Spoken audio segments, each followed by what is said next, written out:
恭请大德僧听，为此法会集一切众生，请转妙法轮，教导我们如何了生脱死，离苦得乐，殊证无生。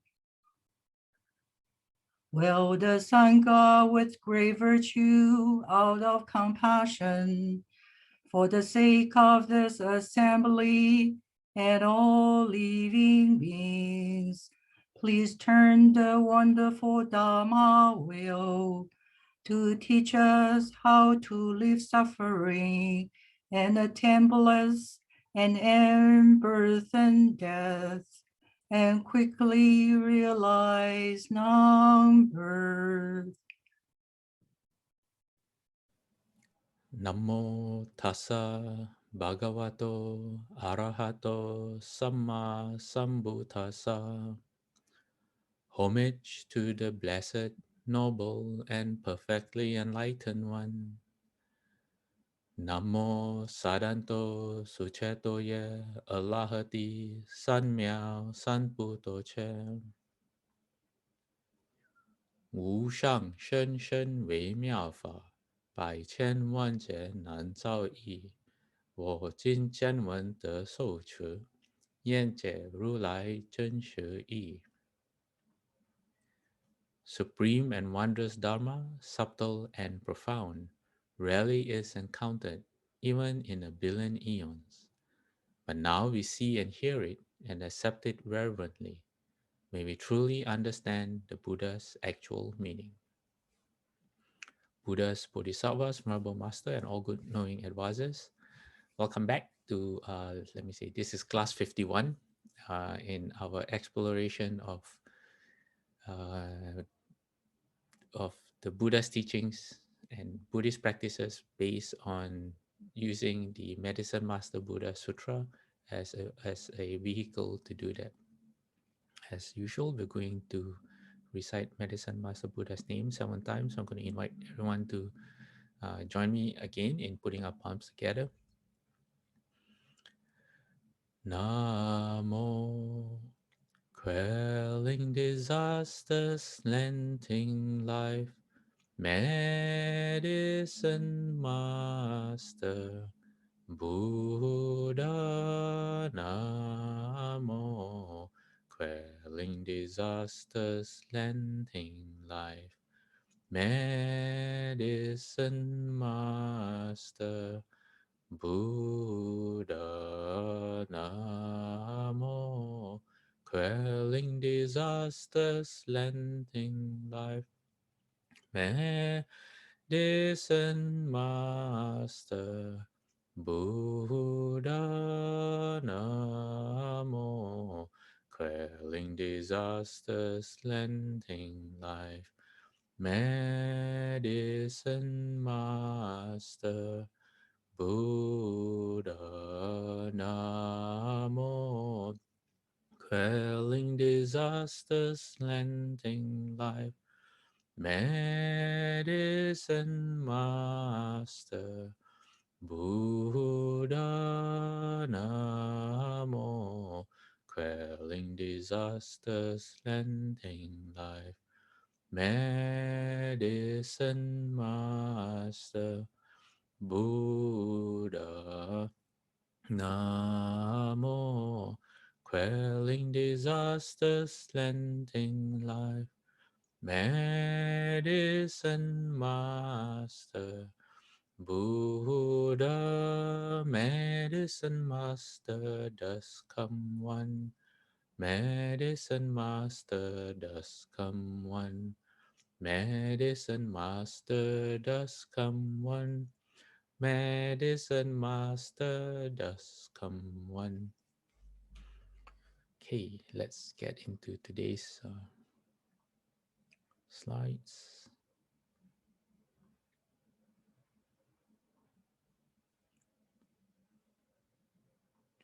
Where is my...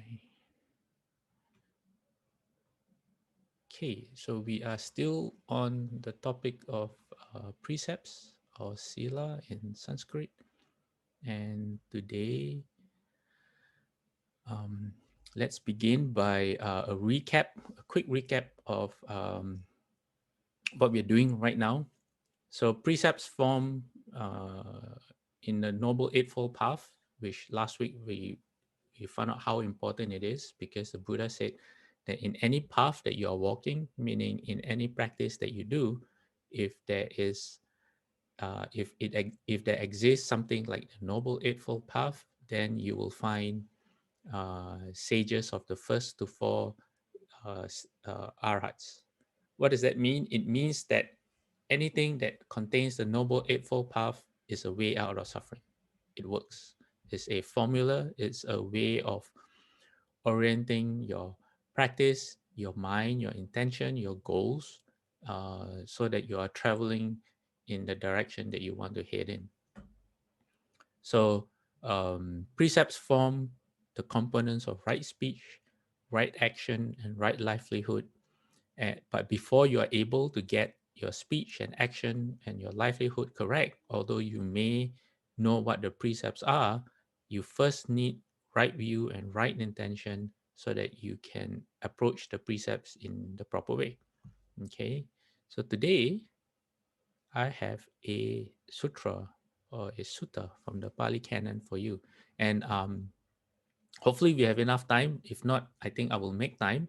I have, let me see, two stories. Yes, two stories from the sutra in 42 sections for you. Yeah. Okay, but let's get this done before we move on to the stories. And this is from a sutra called the Digajanu Sutta. Is the person's name Digajanu? So this person is asking the Buddha a question, and he's asking a Buddha a question that's relevant to almost everyone here. And what's the question? He says, "We are lay people enjoying sensuality, living crowded with spouses and children, using khasi fabrics and sandalwood, wearing garlands, scents, and creams, handling gold and silver. May the Blessed One teach the Dharma for those like us, for our happiness and well-being in this life, for our happiness and well-being in lives to come." So this person is obviously a lay person, and he's asking the Buddha, he said, what about the rest of us who are not interested in or who cannot become monks and nuns, who cannot devote our lives to full-time practice, and we still have responsibilities, we still want to be able to um, how you say, comfort ourselves, have a good night's sleep, uh, living with relatives which we cannot give up because there's no one to take care of them, or I still feel a responsibility of taking care for them. And because we're involved in everyday life, there are things that we need to do to keep it up, like handling money, being involved in money and businesses, and wanting to dress nice and smell nice. These are all normal things for people. But at the same time, they are also very concerned with their happiness and well-being. Who isn't? So they're asking the Buddha, how can they use the Dharma in skillful ways? So it's like they want the best of both worlds in their minds. They want, they're not ready to be monastics, or the thought never occurred to them. But what they want is for their lives to be filled with happiness and well-being. No afflictions, no sadness. All good things which everyone wants. Okay. So this is the Buddha's answer. The Buddha said, the Blessed One said, excuse me. So the Buddha said there are these four qualities, tiger paw. So I guess tiger paw is the name of what what Digajanu's name means, tiger paw. So he said these are four qualities, tiger paw, that lead to a lay person's happiness and well-being in this life. Which four? It says being consummate in initiative, vigilance, admirable friendship, and maintaining one's livelihood in tune. Okay, so what does this mean? Well, let's look at the word consummate. Consummate means skilled and accomplished. It means you know what to do and how to do it in a way that gets it done. So that's consummate. So what is being consummate in initiative means? It means that however you say you earn your living, um, you might be a lawyer, an accountant, you might be an artisan, you might be a baker. How is it that when you make your living, you are very good at doing it? That means you understand how to get it done. You're not just following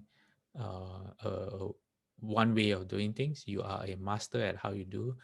You know all the different techniques, how to arrange things, and then you can carry it out. So you're good at your work, basically. So that's initiative. Second one is vigilance. And how it's explained is that you, because you're vigilant, you are able to earn a decent living for your family or for yourself through your own hard work. You are not exploiting people. You It's all earned from your own input. Okay, but not only that, after earning, after being able to have a decent living, you are also able to protect it against losses. You know not to invest in certain things that are very risky if you know you can't afford it. You know how to store the money in such a way, maybe in banks or in the stock market, so that your wealth can be preserved. So you know how to safeguard it. So that's vigilance.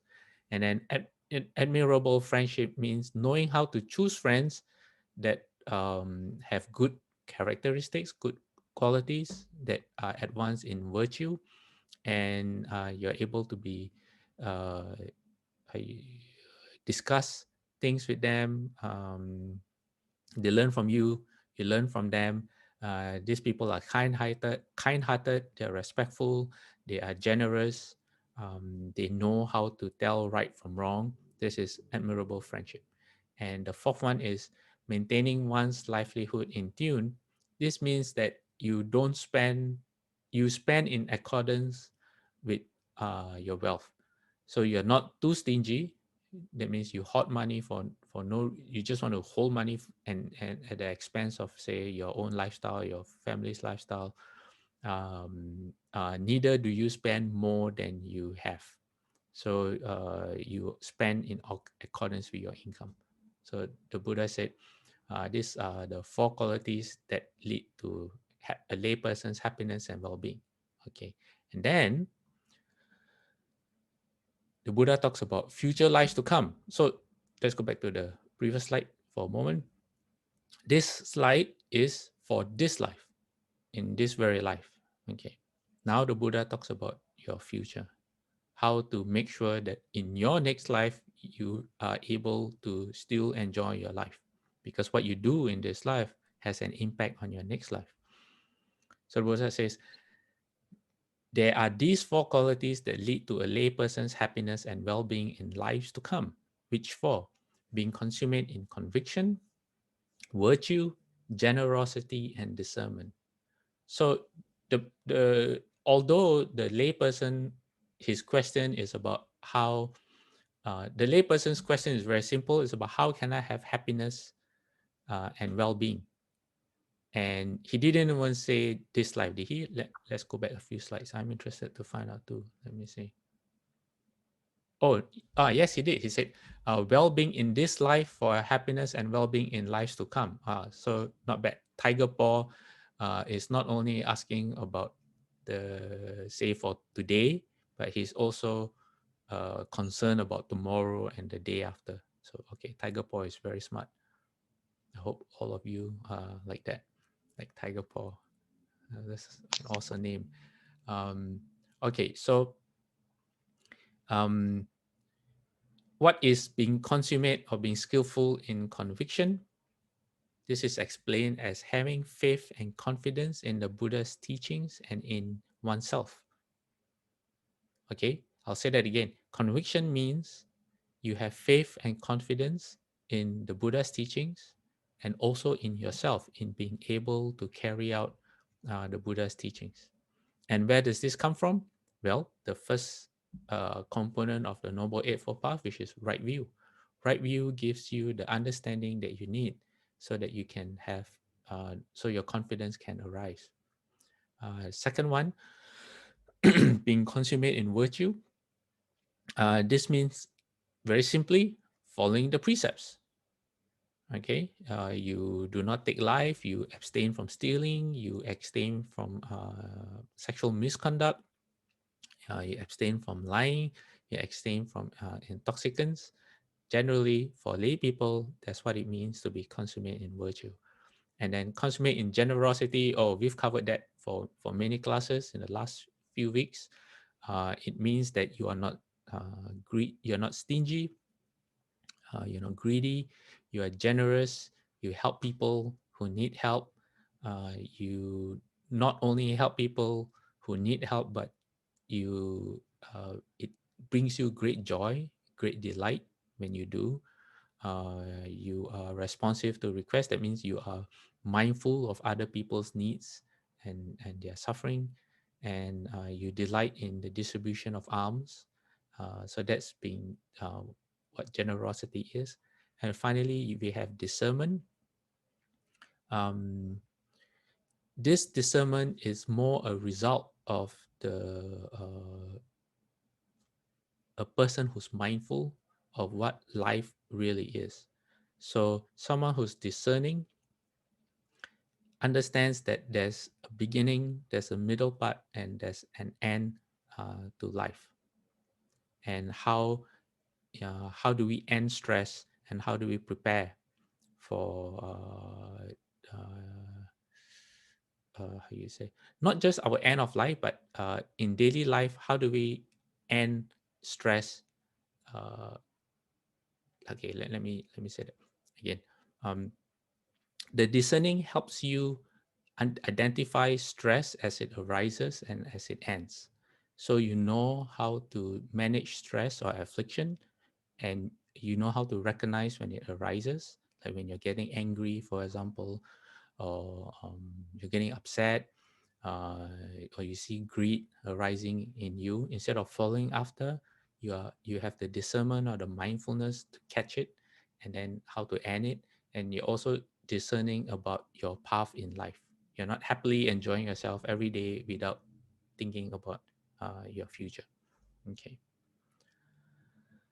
Then the Buddha then we move on to another sutra along the same vein. This is the Mahaparinibbana Sutta, or the last days of the Buddha, because the Buddha spoke this sutra. This is a collection of the Buddha's teachings during his last few days or weeks before he entered Nirvana. And this section of the sutra is called the Five Blessings. So the Buddha says, five blessings householders accrue to the righteous person through his practice of virtue. That means through precepts. Number one is you get great increase of wealth through diligence, a favorable reputation, a confident deportment without timidity in every society, be it that of nobles, brahmins, householders, or ascetics, a serene death, and at the breaking up of the body after death, rebirth in a happy state in a heavenly world. So in this sutra, the Buddha talks about um, the five blessings that you get when you follow the five precepts. Okay, and then there's another sutta called the Abhisanda Sutta, or rewards, translated as the five faultless gifts. So the Buddha starts off as saying there are eight rewards of merit, rewards of skillfulness, nourishments of happiness, celestial, resulting in happiness, leading to heaven, leading to what is desirable, pleasurable, and appealing, to welfare and happiness. Which eight? Okay, you can also take this as a pure land practice.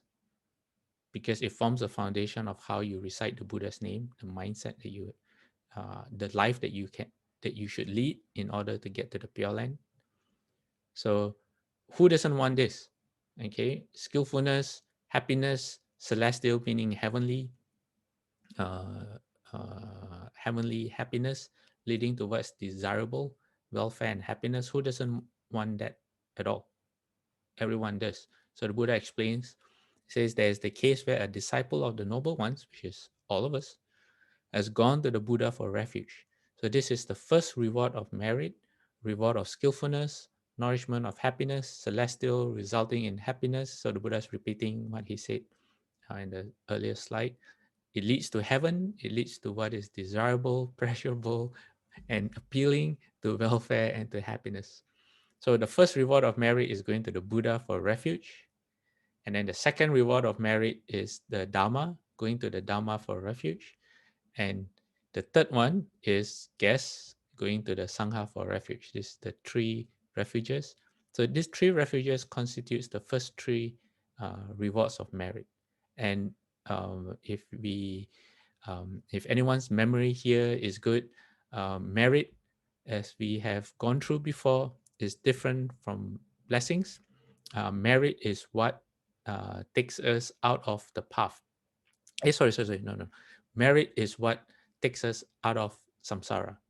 It is how we can end our afflictions, and it is. You can also say the practice of merit, if you have the intention to be reborn in Amitabha's Pure Land, becomes a very solid Pure Land practice as well. Okay, it is different from blessings. Blessings also bring joy and happiness, but is a joy and happiness that's rooted back in rebirth. I won't go into detail because it's all on YouTube, and anyone who's interested can just revisit some of the earlier classes. All right. So next slide.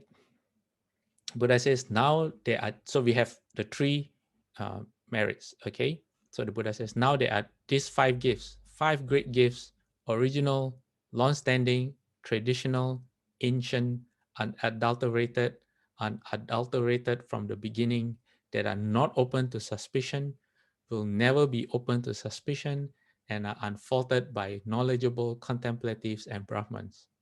And which are the five? So the Buddha qualifies this, how you say, it's like set in stone. It is irrefutable. No one can argue against what the Buddha is going to tell us next. It's not open to suspicion. You can't find fault with what the Buddha says are the five faultless gifts. And even knowledgeable contemplatives and Brahmans, meaning people who have discernment, I guess, knowledgeable people,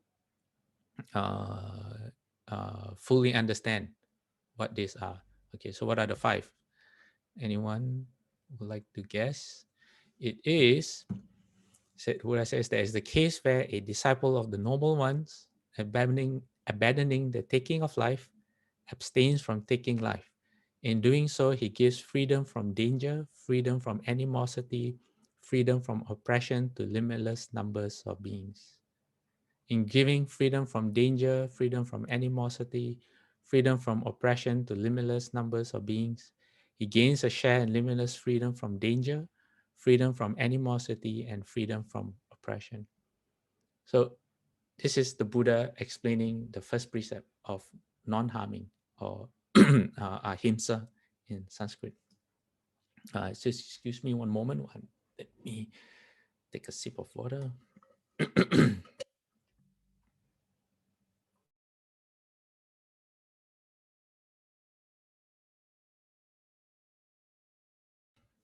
Okay, and I'm back. Yes, so this is the first precept, and look at how the Buddha phrases the precept.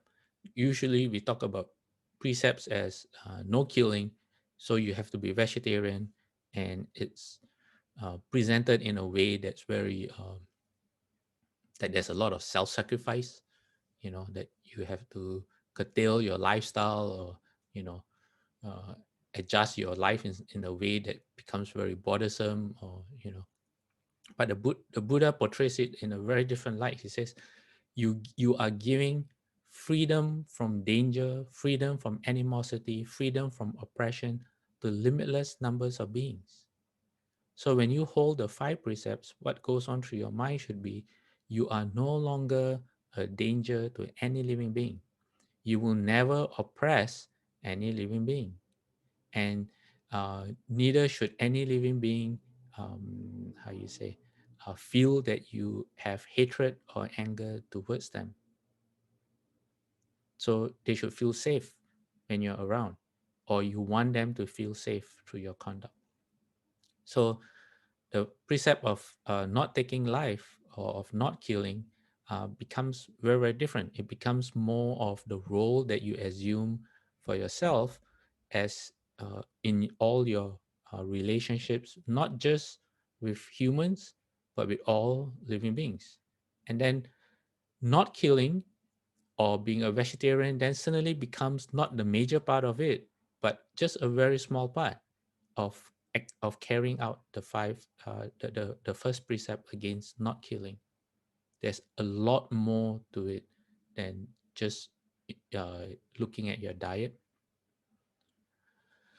And then the Buddha says, when you do this, in giving freedom from danger and animosity and oppression, then you yourself will gain that in return.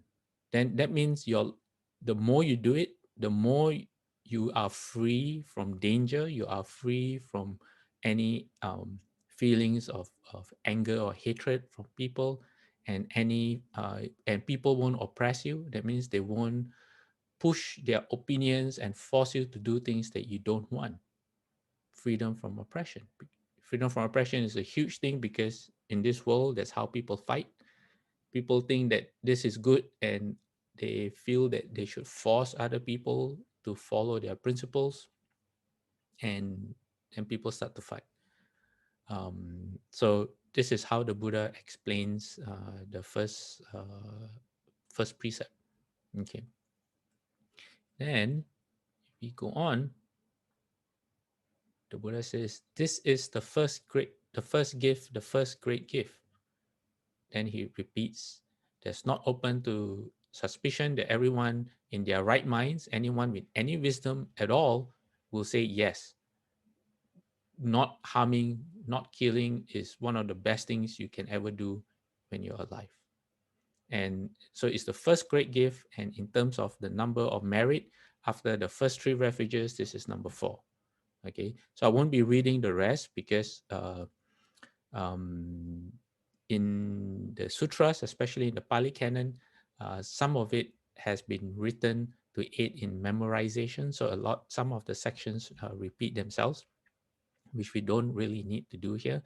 And repeating itself, if you are wanting to memorize the sutras, which some people do, there are people in the past, I think even in present, who dedicate their whole lives in memorizing the entire Pali Canon and having it in verses, prose, and in sections where it repeats itself. Really helps in being able to memorize and understand. Okay, let's move on. Uh, Not stealing is the second great gift, and it becomes the fifth reward of merit. Okay, so the Buddha is speaking to monks, so it says not stealing means not taking what is not given. In a strict way, it means that if it is not given to you, it does not belong to you. So don't take it. Number 3, illicit sex in the sutra, meaning sexual misconduct. So that's the number 3, uh, third gift, and sixth reward. Let's go on to lying or false speech. That's the fourth gift and the seventh reward of merit. And then finally, we have intoxicants. All right, and let's move on to the next slide. So Buddha concludes with intoxicants. He says, this is the fifth gift, the fifth great gift um, that no one can find fault with, and is the eighth revolve of merit that will bring you what's desirable, pleasurable, to welfare and to happiness and to a good rebirth. Okay, so this is how. So right now we are exploring how the Buddha has. Um, we are looking at how the different perspectives that we can create for ourselves when it comes to having a right view towards the precepts. Okay, so we are looking at how we can understand the precepts in such a way that we develop right view. Okay, and when there's right view, there's also wrong view. So what is wrong view? Um, there's a sutta called the Michata Suta, which I have inaccurately labeled as wrong view. It is not, this sutta doesn't mean wrong view, but it covers wrong view. So the Buddha says, from wrongness comes failure, not success. And how is it, monks, that from wrongness comes failure, not success? It says, in a person of wrong view, wrong resolve comes into being. In a person of wrong resolve, wrong speech. In a person of wrong speech, wrong action. In a person of wrong action, wrong livelihood. In a person of wrong livelihood, wrong effort. In a person of wrong effort, wrong mindfulness. In a person of wrong mindfulness, wrong concentration. So this is a result of an example of not understanding the reason for practice. If you know a practice, say like reciting a mantra or counting your breath, but if you don't understand the reason and how you're supposed to approach the practice, then this is what happens. Okay, what else happens? Buddha says, in a person of wrong concentration, you get wrong knowledge. And in a person of wrong knowledge, you get wrong release. This is how from wrongness comes failure, not success. From rightness comes success. Okay, let's stop there first. Uh, Skillful would probably, okay, I better not say that, but I think this would constitute the demonic path. This is how you fall. Because why? What does wrong mean? Wrong means unwholesome or unskillful, something that's rooted in the three poisons of greed, anger, and ignorance. In the Buddha's term, wrong means anything that increases greed, anger, and ignorance. And if you do not identify those, and if you build a practice based on those, then you would fall into what would be classified as the demonic paths. Okay. Then the Buddha from wrong talks about right. So if you look at the last sentence, the Buddha says, from rightness comes success, not failure. And how is it, monks, that from rightness comes success and not failure? Okay.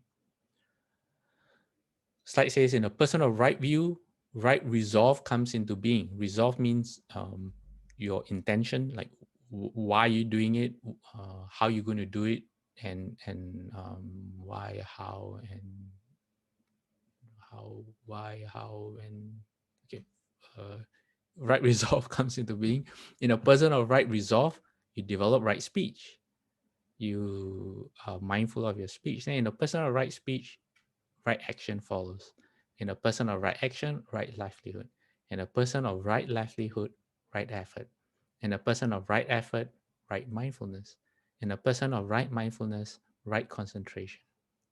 In a person of right concentration, right knowledge. And a person of right knowledge, right release. This is how from rightness comes success, not failure. Okay, so the Buddha is outlining is like a sequence of events that happens naturally. One leads to the other, um, which a lot of teachings of the Buddha is actually like that. And continuing in this vein, this is an excerpt from the Shurangama Sutra, and this is the Buddha explaining to Ananda. It says, if cultivators of chant samadhi do not cut off lust, they will be like someone who cooks sand in the hope of getting rice. After hundreds of thousands of aeons, it will still be just hot sand. Why? Because it wasn't rice to begin with, it was only sand. So when the Buddha says do not cut off lust, what he means is that in a broader sense, you don't understand what you're doing.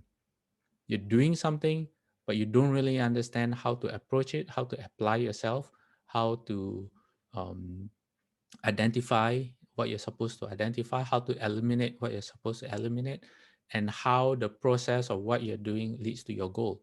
If you have no idea, in other words, do not cut off last, then you can be as vigorous, you can be the most vigorous person in the world. You know, there you are, either squatting by your pot of boiling water and sand, or you are bending over. You know, you can choose not to blink for 1,000 years. You can choose not to stop stirring the pot. You can be very mindful in, never allowing the water to boil over or to underboil, to stop boiling. You can buy the best firewood, spend the best money, you buy the best pot. You know, you keep on stirring the pot and stir and stir and stir, but it will never get you anywhere at all. You can even have the best, in every time you're stirring the pot, you're wishing to end birth and death, end birth and death, but guess what?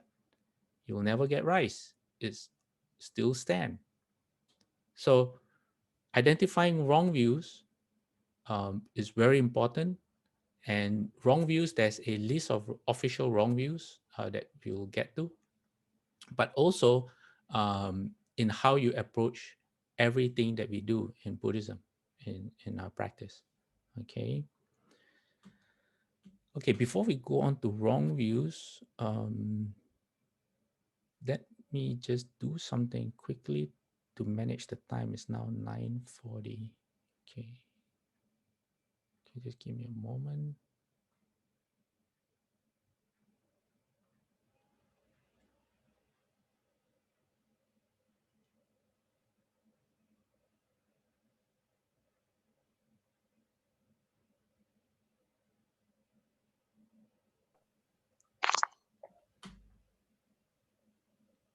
Sharon, you have a question?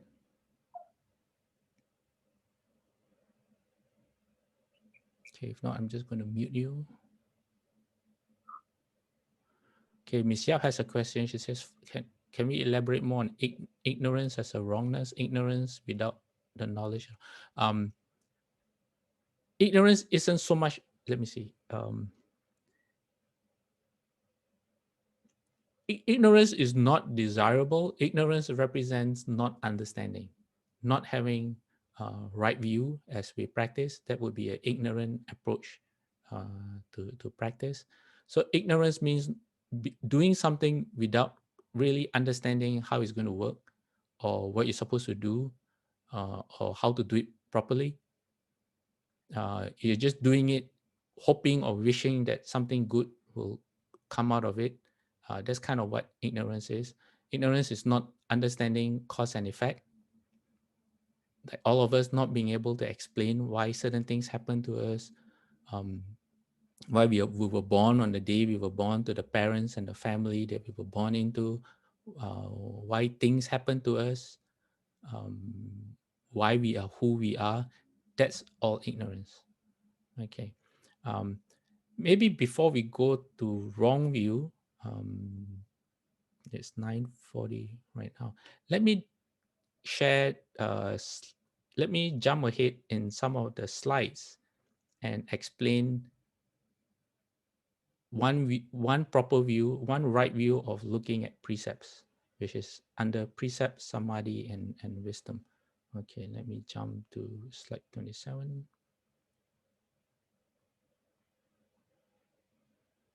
Okay. So when it comes to, right now, we're going to look at one right view or one way to understand the importance of precepts. So how does precepts lead to samadhi and then to wisdom? How does it work? Because you always hear this all the time. Precept, samadhi, wisdom, precept, samadhi, wisdom. We all now know that precept, samadhi, wisdom actually also means the Noble Eightfold Path. But how does it fit together? Okay. So there's a Sri Lankan monk who, I think he's 90 over years old right now. He became a monk when he became a novice, I think maybe 10 years old or 12 years old, when he was very young. So he wrote a book called A Critical Analysis of the Jhanas or the Dhyanas. His name is Bhante Gunaratana. And he says that when a person acts in violation of the precepts, he excites and reinforces the very same mental factors his practice of meditation is intended to eliminate. Okay, I'll say that again. When a person acts in violation of the precepts, he excites and reinforces the very same mental factors his practice of meditation is intended to eliminate. What does that mean? Okay, let me show you. He says, wholesome conduct and thoughts resulting from the precepts. When you hold the precepts, okay, what happens? You generate wholesome conduct and wholesome thoughts. What do these do? It safeguards against the danger of remorse and guilt. You do not lay up. If you hold the precepts well, at night you don't stay up all night regretting or feeling guilty of something that you did before. Okay, so remorse and guilt. Number two, it brings joy and happiness when the meditator, meaning all of us, when we do a practice. Meditator just means, when you recite the Buddha's name or you're counting your breathing, sitting in chant meditation, all those things. When the Buddhist brings joy and happiness, when the Buddhist practitioner reflects upon the purity of his or her conduct. And number three, provides the foundation for concentration by removing the cause defilements of greed, anger, hatred, or anger and ignorance. Okay, what does all this mean? Okay, let's look at the first one. Safeguards against the danger of remorse and guilt. One way to illustrate this is that when someone wants to be a monastic, okay, when you want to become a monk or a nun, first thing you have to do is make sure you don't have any outstanding debts. You settle all your debts, okay? And then second one is depending on your family situation, on your responsibilities, you make sure that you settle all your responsibilities.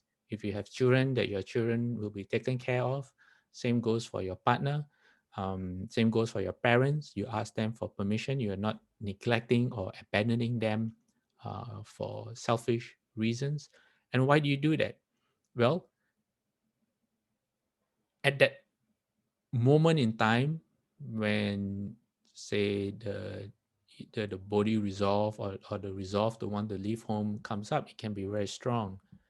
And the person's understanding of the Dharma or their level of practice may not be fully ripe for them to understand the consequences of leaving behind responsibilities they have yet to fulfill.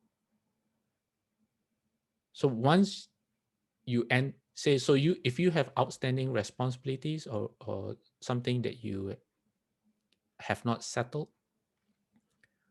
and then you go become a monastic or you invest yourself in the Dharma, the more you understand the Dharma, the more you practice, the more your mind settles down.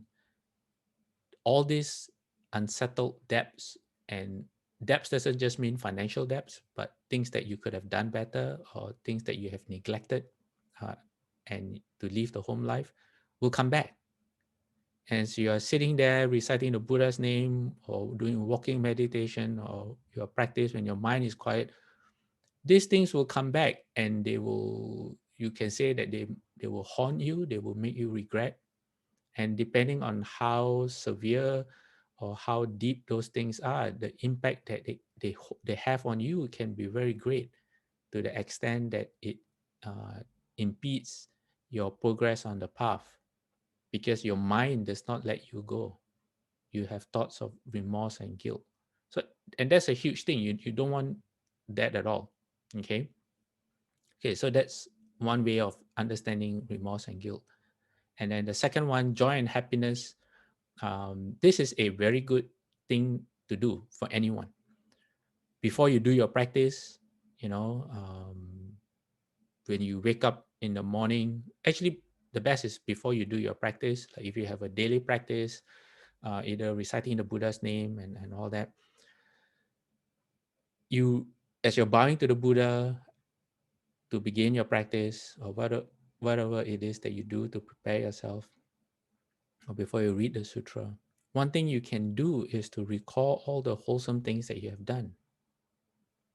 If you have done acts of generosity, if you have maintained the precepts for a while, recollect all your virtues. And then if you have taken refuge, now you know that the three the three refuges are part of the three merits of the eight merits, and they are a really wholesome thing.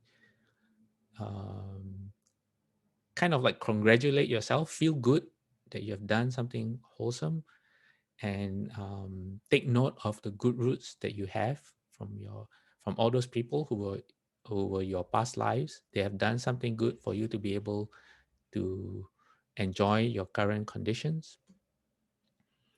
Um, take note of all this. Be grateful and recognize your own virtues before you start your practice. What happens is this brings a sense of joy and happiness that makes your mind very serene. It primes your mind uh, for for your practice. So it enables your practice to go deeper. So this is one of the benefits of virtue. And then the third one provides the foundation for concentration by removing the cause defilements of greed, hatred, and ignorance. Think of it this way. When you want to, like monks, monastics, when we have, whenever we travel, we are supposed to have a list of, carry a list of 18 essential items. One of them is a water filter. It's a simple filter made from cheesecloth or uh, a type of cloth that you can pour water through, and it filters out the impurities so you can drink the water. Okay. So before you filter the water, you would naturally remove, the leaves. You would remove. The purpose of filtering the water is so that you drink water with no insects, so you don't harm the insects. Okay, so before you drink the water, you would, carefully, if you see any big insects, you remove them. If there are any leaves that will block the filter, you would remove them. If they have any rocks or pebbles, you will remove them as well. That's how then you can make the filter efficient. So the same goes if you want concentration or samadhi, then by following the precepts removes all the cause defilements, um, uh, uh, or eliminates or prevents all the cause defilements that will disturb your concentration. So your mind can deal with the more subtle defilements of greed, anger, and ignorance.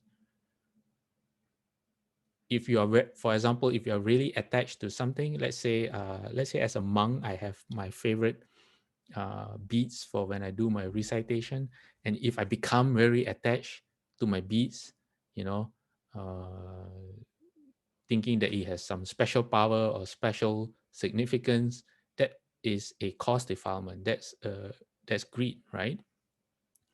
So what happens if I lose the beads and then I try to go and recite the Buddha's name?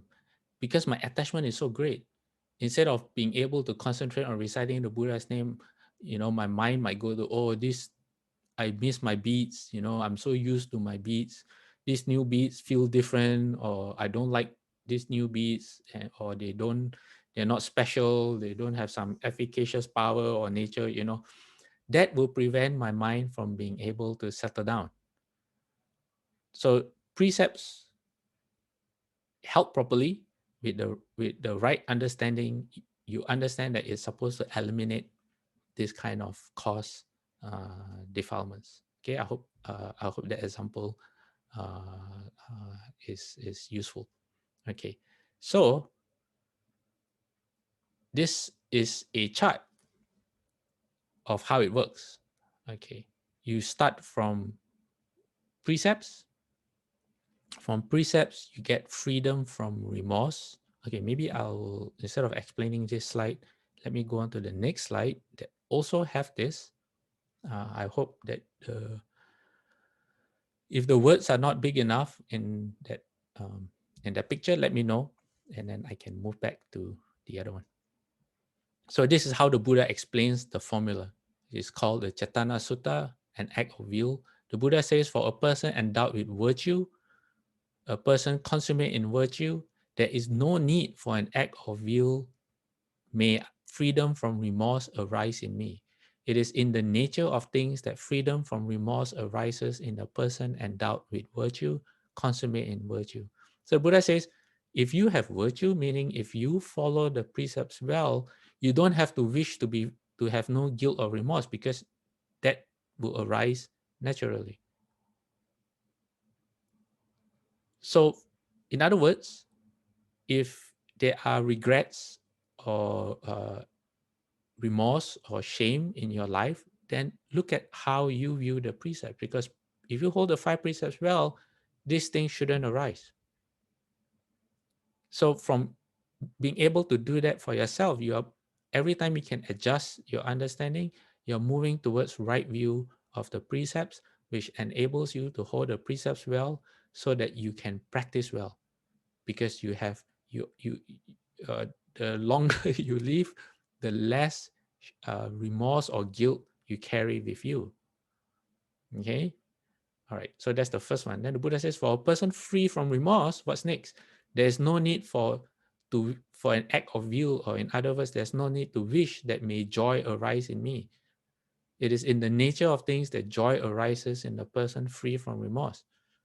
So someone without remorse, joy will come. You don't have to ask for it. You don't have to wish for it. It's a natural phenomenon. You put your hand in water, your hand gets wet. Same thing. If you can eliminate by understanding the precepts to regulate how you think, how you speak, and the things that you do, you eliminate thoughts of shame, remorse, and guilt. Naturally, joy will arise. Okay. And then the Buddha goes by saying, when you have joy or gladness, then the next thing that arises will be rapture. Okay, what is rapture? Um, Rapture here is, now we move into the realm of practice, not everyday comings and goings, but this is the realm of practice. When you sit down, let's use the Pure Land practice as an example. When you sit down and do your practice, after a while, because you are joyful uh, because you have a lot of joy and gladness in you, then rapture increases. Rapture or rapture arises. Rapture is a kind of happiness that arises from having a pliant, soft body. How to explain that?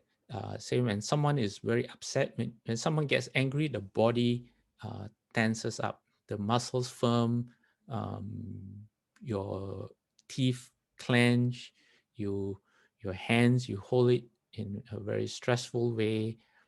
And then when you relax your body, all the tension decreases. That's actually a very good way of dealing with impatience or anger. You bring your concentration or your mindfulness back to what your body is doing, and you deal with the tensions that you are creating.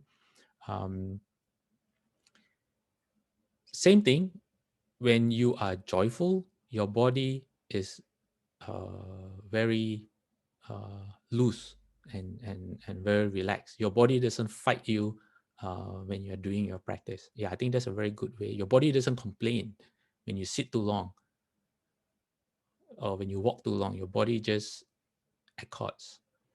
So when that happens, actually the Buddha says this in the text. It says, for a rapturous person, there's no need to act. There is no need for an act of will, may my body be serene. It is the nature of things that a rapturous person grows serene in body. Okay, so this is in the practice part. When you're doing your practice, your body becomes very serene, and it's combined with rapture. Okay, and then let's look at the next thing. When you have the kind of body and you are sitting, either meditating or reciting the Buddha's name, some of you will have experienced this before. You experience pleasure. it is very, very comfortable. It is so comfortable you can fall asleep, that kind of comfort. Okay, so that's the kind of pleasure. And then when you have that kind of pleasure and your body feels like it's just melting, it's just nice and soft, very like a pillow, like a very comfortable pillow, your mind will naturally become concentrated. Concentration will develop naturally after some time. So this is very, very important. Uh, for those of you who recites the Buddha's name and wonder why you have not entered the single-minded concentration of reciting the Buddha's name, go back to your foundation, which is the precepts. Ask yourself, how do you understand the precepts?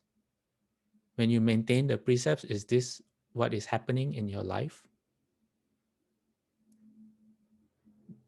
If not, then you want to really re-examine your understanding and how you hold the precepts.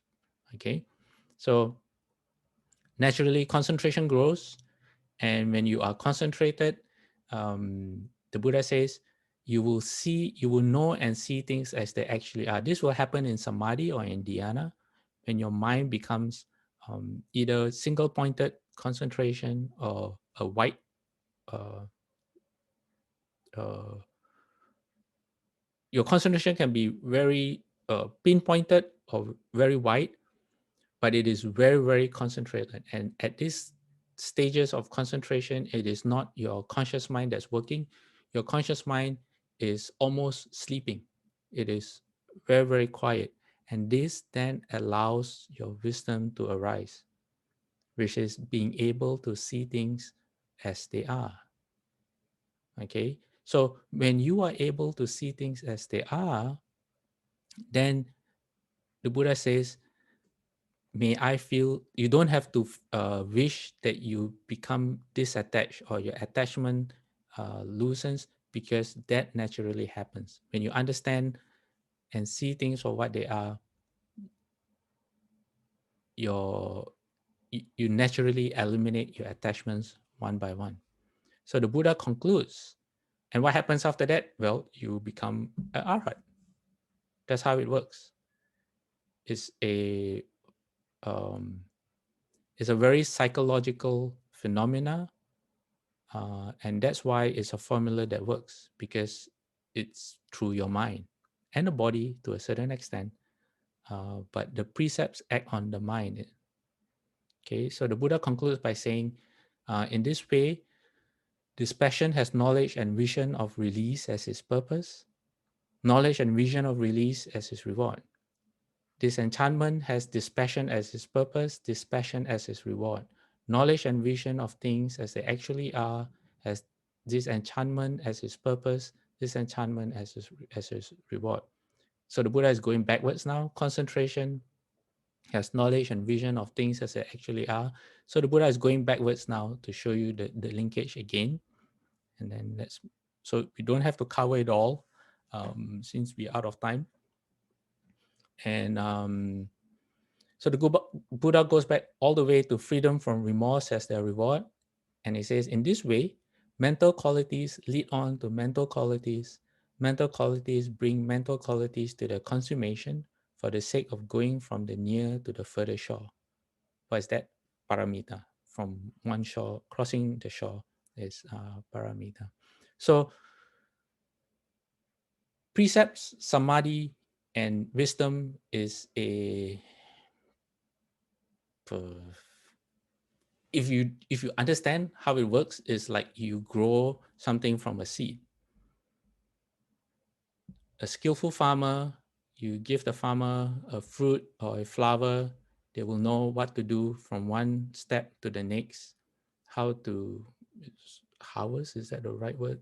To take the seed, to prepare the seed so that you can replant it, and how to nurture the seed with just the right amount of water given the nature of the seed, the nature of soil that the seed requires, how much sunlight or shade, and how to tend or support to the sapling as it arises, as it becomes on its way to a fully grown plant to supply more flowers or more fruits. Every process leads to the other, and it's a very natural process. It's not magical. You can't skip any of the steps. You can't wish for something to happen, hoping that it will happen. You just follow the steps, and things will fall into place. So precept, samadhi, wisdom, that's how it works. And that's why we are looking at developing a right view of the precepts, because how you hold the precepts should lead to a and kind of like an outcome like that, where you find your life becoming more serene. You have less doubts. You have less second guessing over the actions that you do or the things that you say. Less guilt, less remorse. That should all come from holding the precepts. And you also see holding the precepts in relation. It's not just you, but it's you in your relationship with every other living being. Okay. So another question, they say that the Buddha is compassionate and will forgive even if it's done out of ignorance without your knowledge, unless it's intentional. How do we understand that? People have a conception that the Buddha punishes us, like how, say, in other religions where you have a god or gods that are responsible for the outcome of your life. In Buddhism, it doesn't work that way. When they say the Buddha forgives, the Buddha doesn't hold you to your faults. The Buddha sees you for your potential and is always trying to help us realize our potential. So the Buddha is compassionate in the sense that if you do something wrong and you feel bad, and then you assuming that you can go to a Buddha in front of you, and then you talk to the Buddha will understand if you really feel bad and you want to change, and he won't keep on harping on your mistakes, unless I guess you are the kind of person that needs to be harped on your mistakes for you to change. But if not, the Buddha will not hold you uh, to to what you have done. Rather, the Buddha sees your potential for awakening and tries how to use skillful means to bring that about. Because all the offenses that we actually do, you can say that they're actually offenses against our self nature. All the offenses that we do actually just hold us back from our awakening. It's not offenses against like the Buddha where we do something bad to the Buddha. No, it's not that at all. Every time we break the precept, we're just holding ourselves back from our potential for happiness and well-being. There's a lot of maybe one day we can have a class on misconceptions about Buddhism. I know in the WhatsApp group, we have that discussion about the sash and all that, the lay people sash. Buddhism is not about rules and regulations that are designed to make you follow it. And if you don't, then you create offenses and you get punished, especially like if you walk into a monastery. It's not that at all. It's all about encouraging us to try our best. And there are a lot of examples. I'll just give one quick example. Like in the Earth Source Sutra, it says that if you want to make an offering, I think to help someone, it outlines a list of things that you can do. Like if you're cooking the offering, the washing water should not be thrown on the floor. How I interpret that is that the sutra is giving you an example of someone who's very, very sincere. Someone who, within their understanding of what it means to be respectful in their culture, tries their best um, to be respectful of what they're doing. To turn that around and say that, oh, because you are not following the same process, therefore you are committing an offense. I think that's a very unskillful reading of what the sutra is trying to do.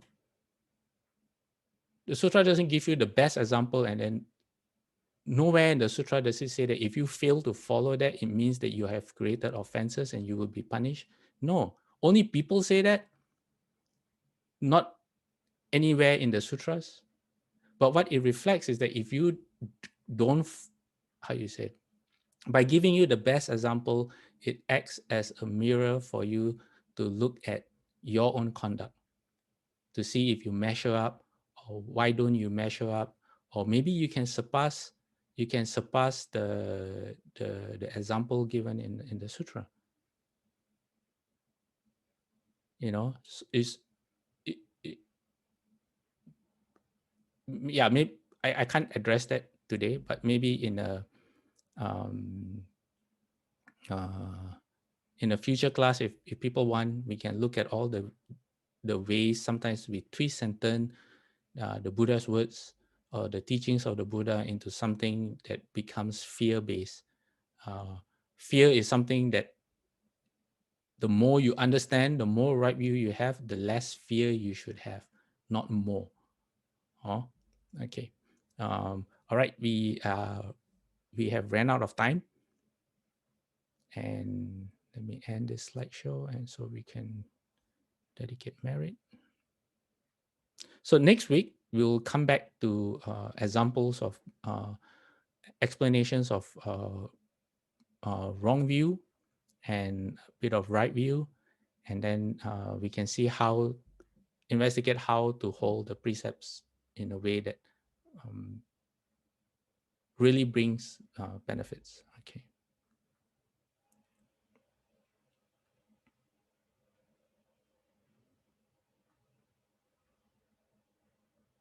Okay. May every living being, our minds as one and radiant with light, share the fruits of peace with hearts of goodness, luminous and bright. If people hear and see how hands and hearts can find in giving unity, may our minds awake to great compassion, wisdom, and to joy. May kindness find reward. May all who sorrow leave their grief and pain. May this boundless light dispel the darkness of their endless night. Because our hearts are one, this world of pain turns into paradise. May all become compassionate and wise. May all become compassionate and wise. All right, everyone. Thank you for joining us, and we'll come back together next week. Okay, Amitovo.